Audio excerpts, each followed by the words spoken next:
I got a few. The whole Psalm 91 and also John 10:10. And also, yeah, but it's great to be able to play for the Packers. It's a privilege. Bart has been incredible to me in the last 3 years, especially with the emails and conversations I've been able to share with him. He's an incredible man and a guy I'd love to model my career after. Hey, Aaron, Prime just gave you the name Like That. Tell us a little bit about why he says that you're like that. I'm guessing it's because of your faith in Christ. Talk a little about how in 3 years you're able to go from where you were behind Brett Favre to where you are now. Talk about how your faith has helped you do that. I mean, I was fortunate enough to be raised in a Christian home and modeled what a healthy relationship looks like and what a God-centered life looks like as well. So, it's been a big part of my life. In the tough times, I lean on him and my family. But it's been a lot of good times as well. I met Craig at PAO. It's like a professional athlete outreach, Christian outreach, right. And it's quite a few of our guys go to it. And he speaks there for our team every year. And us, me, and a few other, it's a lot of guys in the NFL decided to get together and just campaign with him. We just believe in the message that he's sending out as far as just another message, just giving people the other side of the industry of pornography, just saying that, hey, this can lead to this, right. this. So just be careful, whatever, and guard your eyes. And so we signed up to help them. Is it any different than a player getting up there and saying, don't drink, don't drink?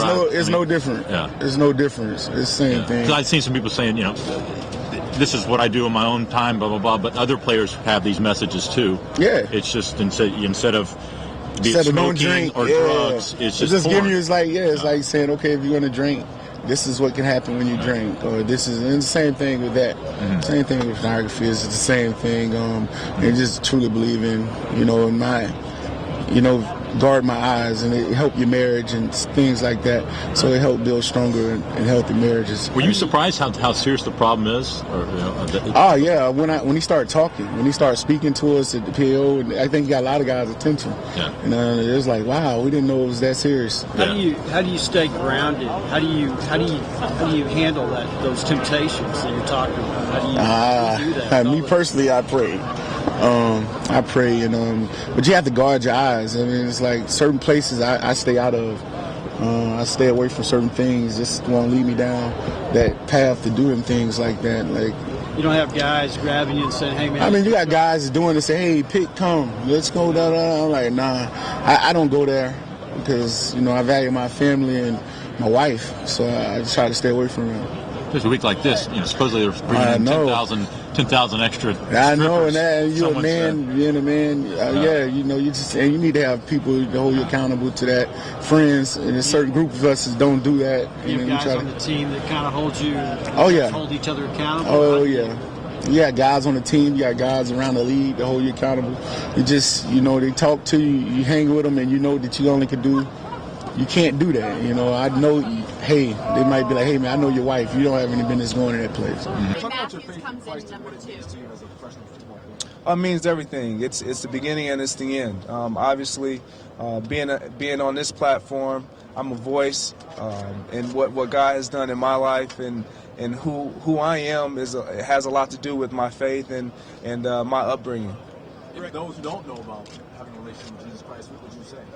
I would say they need to try to get a relationship with Jesus Christ. Obviously, to whom much is given, much is required. I refer to that a lot, and I've been blessed and fortunate enough to be in this position, and it's my duty and it's my obligation to give back and be a voice and help someone else along. Greg, how encouraging is it that a guy like Aaron Rodgers has a relationship like that and you have so many receivers that believe that? It's very encouraging. Obviously, we're able to converse on another level, a different level, outside of football and away from football. It gives you a sense of fulfillment when you have guys around you that are believing and doing the same things that you're trying to do and accomplishing and trying to obtain the same goals and accomplish the same things that you're trying to accomplish.